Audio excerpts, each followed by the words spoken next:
Penjualan mobil di tanah air memang terus meningkat. Sayangnya, tidak semua orang yang membeli mobil memiliki garasi. Akibatnya mereka memarkir mobil di tepi jalan umum. Selain mengganggu pejalan kaki dan kadang berujung pada konflik antar tetangga, parkir mobil di pinggir jalan juga mengganggu arus lalu lintas.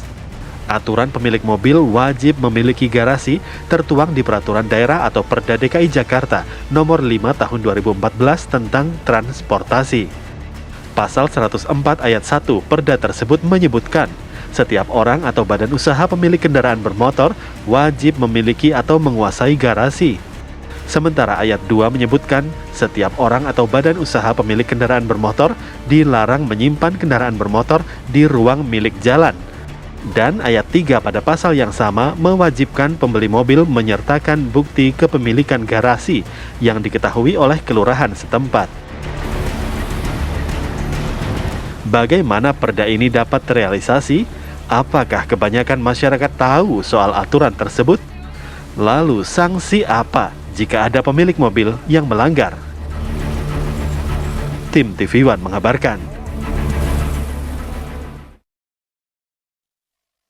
Tapi ini sebenarnya sudah memang harus kewajiban dan kesadaran sih ya, Vi ya. Namanya punya mobil harus punya garasi. Jadi ini kalau saya mau kaitkan dengan heboh flexing akhir-akhir ini, kalau yang flexing yang kemarin-kemarin kan, itu barang-barangnya dia, yang moto diri dia sendiri. Nah kalau ini flexing barang orang lain, yang difoto orang lain. Nah gitu, ya kan? Nah kita bahas juga kalau ini kita langsung minta pencerahan kepada Kadishub DKI Jakarta, Pak Syafrin Liputo. Selamat pagi, Pak Syafrin. Pak. Pagi. Terima kasih loh Pak. Akhir pekan hadir di studio kami nih. Pagi-pagi terima kasih diganggu TV One Pak Syafrin. Ini juga diganggu juga nih Pak Nirwono Yoga, pengamat tata kota. Sudah biasa ya? Pagi Mas Nirwono. Siap. Langsung saja Pak Syafrin, jadi ternyata sudah ada perda yang mengatur mengenai hal ini. Kalau tidak salah, perda pasal 104 ya? Iya. Nomor 5 2014. 2014, Iya. memang sebenarnya ada ini Pak? Iya, memang dalam Peraturan Daerah Nomor 5 2014 Pasal 140 sudah diatur kewajiban masyarakat yang ingin membeli kendaraan bermotor di Jakarta khususnya roda 4 itu wajib memiliki tempat parkir. Dan Perda mengamanatkan 2 tahun setelah diundangkan ini berlaku. Artinya seharusnya berlaku pada 2016. Tetapi memang perlu dipahami bahwa untuk implementasi kewajiban memiliki parkir ini, pemerintah Provinsi DKI Jakarta tidak berdiri sendiri. Karena ada kewenangan lain yang diampu oleh institusi lainnya, khususnya kepolisian, terkait dengan penerbitan surat tanda nomor kendaraan bermotor. Karena dalam Perda kita mengatur pemilik kendaraan mengajukan STNK wajib menunjukkan surat keterangan yang memang diterbitkan oleh kelurahan setempat. Surat keterangan bentuknya? Surat keterangan yang menunjukkan bahwa yang bersangkutan memiliki lahan parkir. Kan beberapa waktu lalu ada kejadian pemilik mobil mewah ternyata di gang. Ini artinya ini juga sekaligus mengeliminir hal-hal yang seperti itu sebenarnya tujuannya. Dan memang saat ini kami terus melakukan komunikasi dan koordinasi. Kita harapkan nantinya akan ada wujud implementasi dalam hal ini.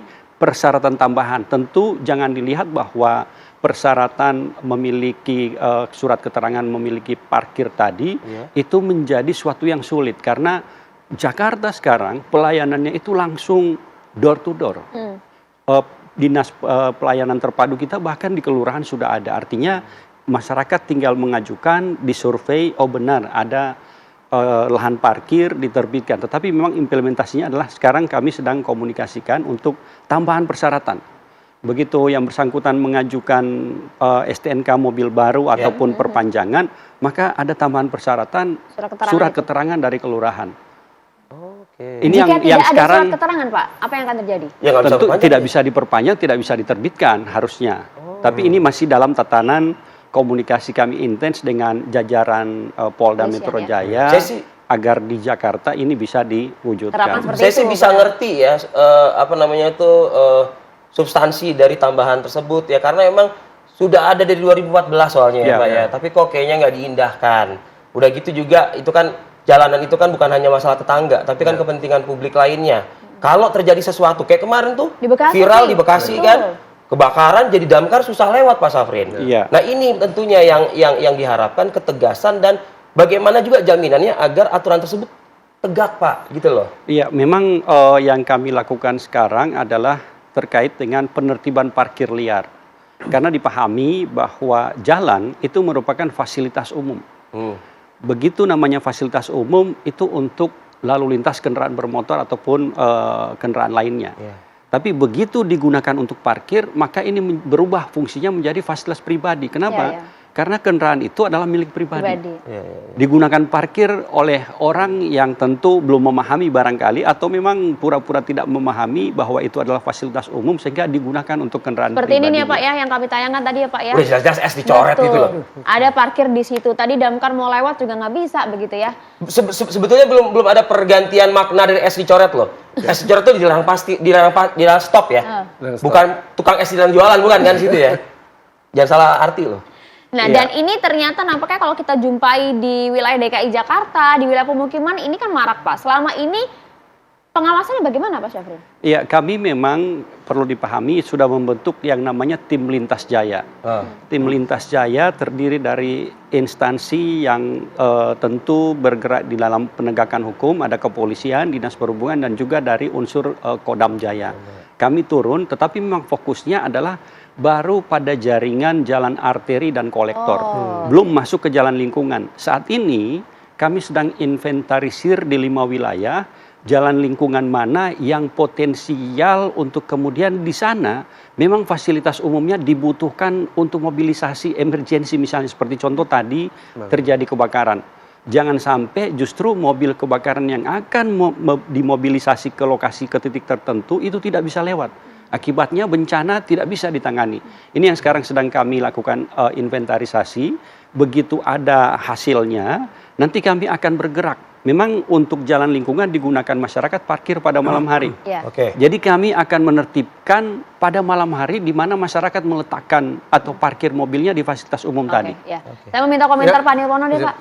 Ya, jadi secara umum itu ada 2 persoalan sebenarnya Mbak Maria, Mas Arief ya. Yang pertama yaitu pasti lahan ya. Tadi kenapa aturan ada dan sebagainya itu terutama kepada kebutuhan lahan ya. Lahan di kota kita ini kan sangat terpadat.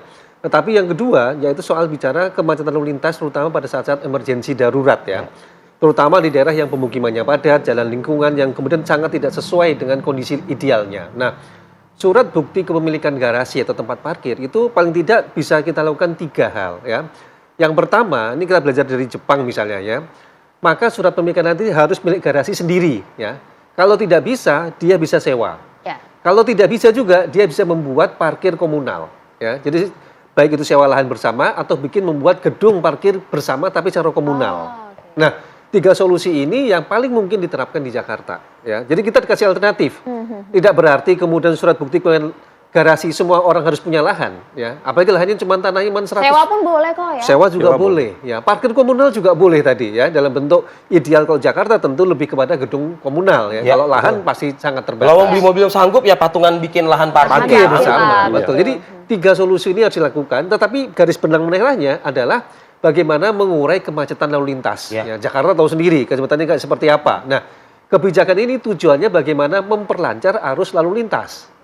Nah, yang tidak kalah penting pada saat kondisi darurat, ya, terutama tadi di perumahan-perumahan padat kita tidak tahu kapan dan bagaimana. Baik itu tidak hanya pemadam kebakaran, bisa juga ambulan misalnya. Jadi pemahaman ini perlu dipahami oleh masyarakat tujuan awal dari penerapan kebijakan tadi. Iya. Nah, pertanyaan berikutnya, mengapa kemudian ini kan kesadaran bersama harusnya sudah menjadi kewajiban lah, punya mobil harus punya garasi, punya tempatnya gitu ya. Tapi kenapa hingga saat ini masyarakat kok nampaknya masih belum aware? Dijawab nanti ya Pak ya. Kita tahan dulu, usai jeda pemirsa saat lagi biar lebih utuh informasinya. Nah, sebelum kita menyambut tadi pertanyaan saya ke Pak Nirwono, kita coba lihat dulu nih respon masyarakat seperti apa nih dengan adanya aturan baru ini kan, penyertaan surat keterangan. Sudah ada rekan kami, Jasmine Rahmadi, di kawasan Banjir Kanal Timur. Halo Jasmine. Ya, halo Maria dan juga pemirsa, benar sekali saat ini kami mengabarkan dari kawasan Banjir Kanal Timur untuk membahas mengenai fenomena yang saat ini sedang dirasakan di sejumlah kota-kota besar termasuk di ibu kota DKI Jakarta, yakni adalah parkir liar ataupun parkir sembarangan. Nah, karena fenomena ini pun pemirsa pihak Dinas Perhubungan DKI Jakarta ini mempertimbangkan persyaratan garasi atau mempunyai garasi sebagai salah satu persyaratan untuk perpanjangan STNK. Nah, saat ini kami akan mengajak Anda untuk berbincang dengan sejumlah warga DKI Jakarta bagaimana pendapat mereka mengenai fenomena parkir liar ini. Selamat pagi, Pak. Pagi, Bu. Dan Pak siapa? Pak Mahrus Ali. Pak Mahrus Ali, oke. Pak Ali ya. Pak Ali, Pak, kan ini kan di Jakarta salah satu fenomena yang sedang dirasakan oleh masyarakat ini adalah parkir liar ataupun parkir sembarangan yang tentu mengganggu juga pengendara yang sedang berkendara begitu. Bagaimana pendapat Bapak mengenai fenomena ini? Ya, memang seharusnya parkir liar itu ditata dengan rapi oleh pemerintah ya, Bu ya. Soalnya kayak contohnya di sini dekat BKT. Apalagi banyak pedagang kaki lima yang tentunya pengunjungnya juga banyak banget.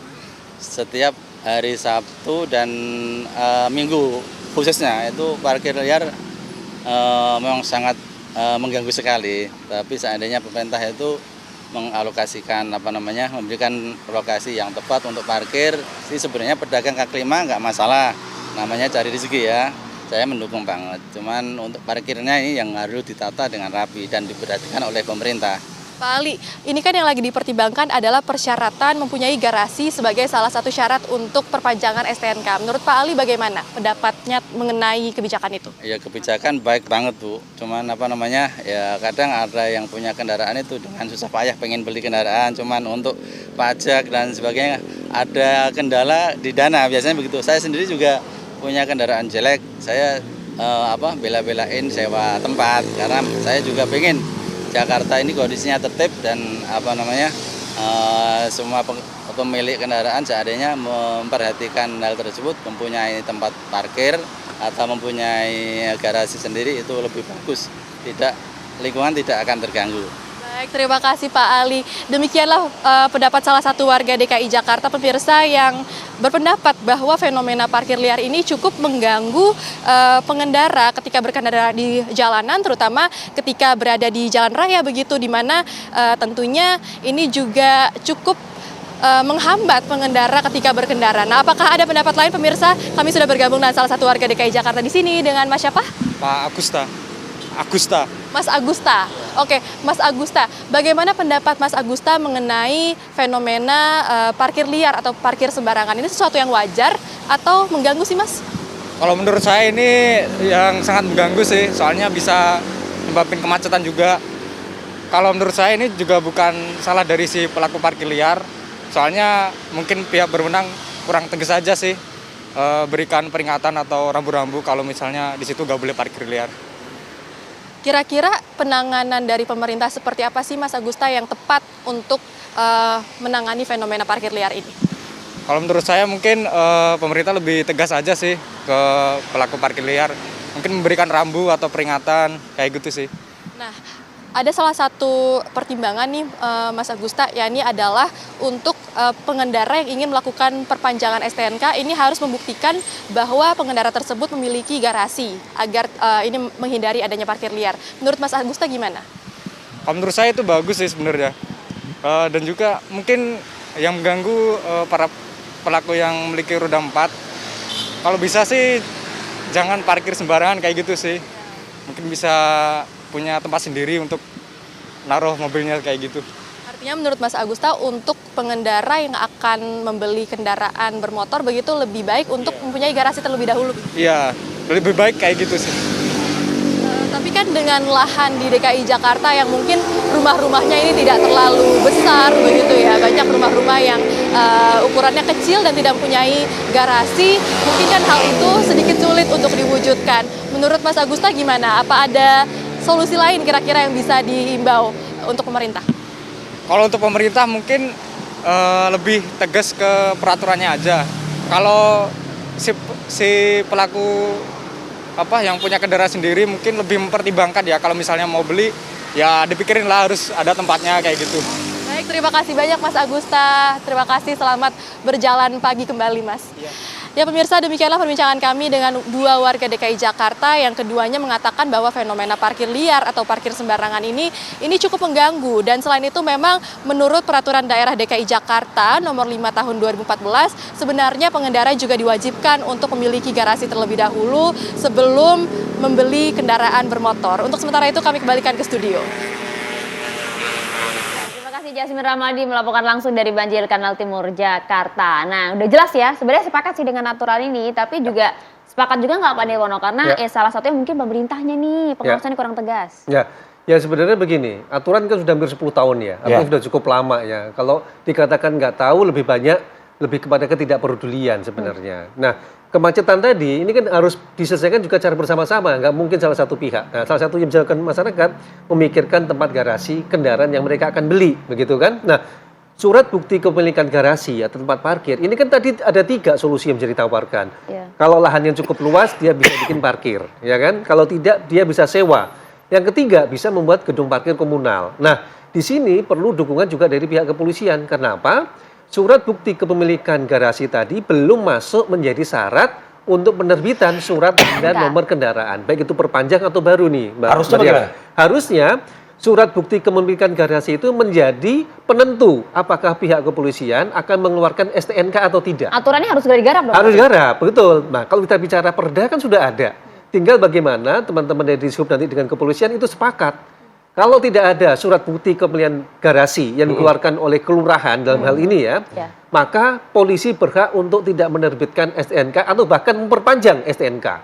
Satu itu. Pemahaman yang kedua, ini bukan untuk menyulitkan masyarakat loh ya, ini paling penting. Karena kita harus mendidik, mengedukasi bahwa pada saat-saat tertentu kemacetan lalu lintas membutuhkan kepastian, tidak boleh ada kemacetan.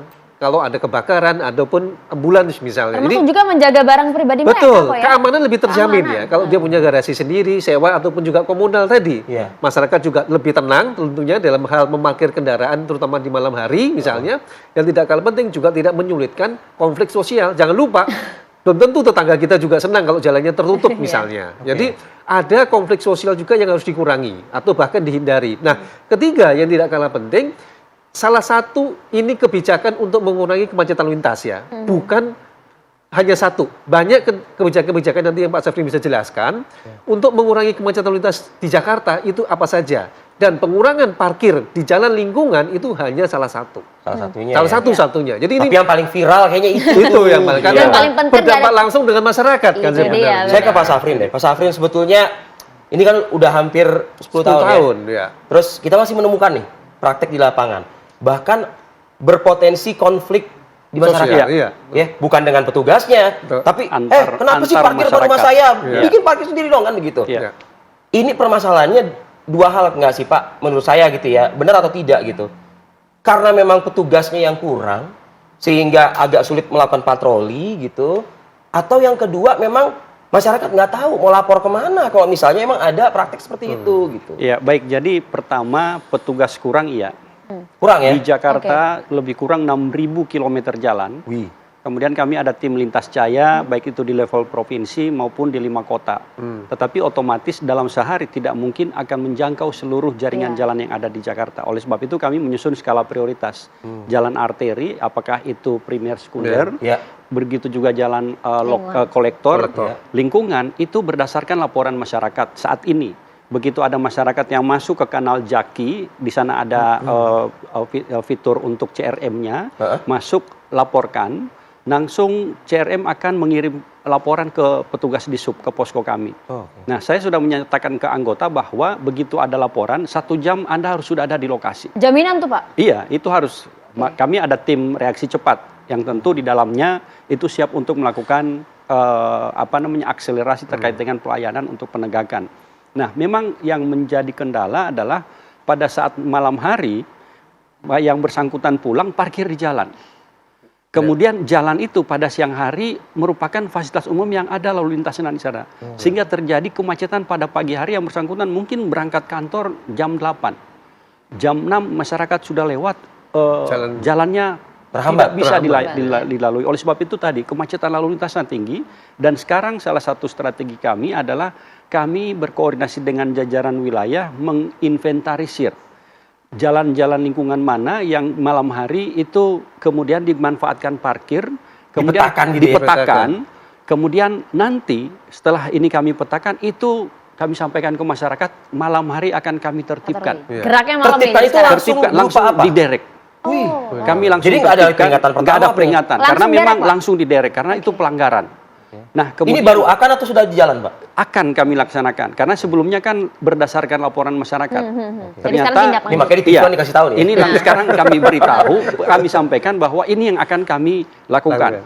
Jadi malam hari jangan kaget ya, paginya mobil tidak ada pemberitahuan mobil Anda diderek kena denda retribusi 500.000 per hari. Ini yang kemudian akan dilakukan. Jadi saya berharap masyarakat segera berupaya untuk mencari lokasi parkir komunal. Selain itu juga tentu kemacetan Jakarta saat ini semakin parah. TomTom Indeks Traffic baru saja merilis di bulan Februari, kita turun peringkatnya menjadi 29. Tentu masyarakat harus memahami upaya-upaya Pemprov. Kami sekarang sudah melakukan penutupan 22 putaran, yang targetnya 32, kemudian akan menerapkan yang namanya sistem satu arah di 7 jalan di Jakarta. Dan juga nantinya kami akan terapkan optimalisasi traffic light. Di beberapa simpang nanti akan ada larangan pergerakan belok kanan. Sehingga ini akan menghemat fase waktu untuk di simpang. Yang berikutnya juga kami akan lakukan penataan belok kiri boleh langsung. Sehingga saturation flow atau antrian di simpang ini bisa lebih diperpendek. Pergerakan masyarakat itu akan lebih efisien dari sisi jaringan secara keseluruhan. Jadi itu jangka mendesak yang nantinya akan dilakukan oleh Disub dan tentu pemerintah Provinsi DKI Jakarta. Dan jangan salah bahwa kami berharap bahwa masyarakat ada kesadaran Fasum, fasilitas umum itu bukan fasilitas pribadi mobil Anda untuk parkir. Fasum itu untuk lalu lintas, fasilitas umum. Begitu digunakan untuk parkir, maka itu menjadi fasilitas pribadi. Mas Afrin, perubahan fungsi. Singkat saja mungkin Pak, koordinasi saat ini dengan pihak kepolisian seperti apa? Karena menarik tadi ya, syarat surat keterangan memiliki lahan parkir itu kalau nggak ada surat. Untuk perpanjangan STNK. Setuju kami setuju kepolisian, tentu perlu dipahami bahwa kepolisian juga punya kewenangan dari sisi Undang-Undang 22 2009 terkait dengan STNK. Nah, oleh sebab itu dalam level provinsi ini akan kami dorong dalam tataran MOU. Ada nota kesepahaman, kemudian itu masuk ke dalam persyaratan administrasi. MOU akan digarap? Itu sudah kami rapatkan sejak Januari sebenarnya 2023 ini sudah kami intens dengan rekan-rekan Polda, tinggal mencari bagaimana formula yang tepat. Sehingga penambahan persyaratan itu di sisi lain oleh kepolisian tetap mudah penerbitan STNK-nya, di sisi kami aparat kelurahan yang memiliki kewenangan untuk menerbitkan itu juga sudah siap. Ini yang terus kami lakukan koordinasi secara aktif. Oke, kita tunggu nih Pak. Sedikit saja sih kalau kontennya gimana kira-kira nih? Dari yang sekian banyak disampaikan oleh PR utamanya sebenarnya lahan, Mas Arief. Bukannya nggak mau tapi bersamaan dengan kewajiban tadi, masyarakat sudah harus mulai berpikir selain milik lahan sendiri, yaitu kemungkinan sewa maupun parkir komunal. Cuman itu, kalau tidak ada itu sulit untuk diterapkan. Jadi meskipun sudah tegas bagaimanapun. Betul. Kalau nggak ada lahan mau gimana? Jadi PR-nya adalah sambil diterapkan, masyarakat segera menyiapkan parkir sewa ataupun parkir komunal. Tapi kita ajak juga ya masyarakat ya pemirsa untuk itu tuh di Jaki ya. Jaki. CRM. Upload, lapor. Untuk melaporkan untuk sejam. Kalau nggak sejam, cari laporin lagi aja. Cari Pak Jadi itu. masuk ke Jaki, di sana ada fitur CRM. Langsung laporkan, kemudian di situ ada fitur untuk upload foto ataupun video. Sehingga kami lebih paham titiknya di mana. Lokasi di mana, jalan mana. Mau tetangganya sendiri bodoh silahkan, kami persilahkan. Kalau tidak ada respon langsung DM aja ke Pak Safrin. Iya, boleh report langsung ke kami untuk tindak lanjut. Terima kasih banyak Pak Safrin. Terima kasih banyak pemirsa.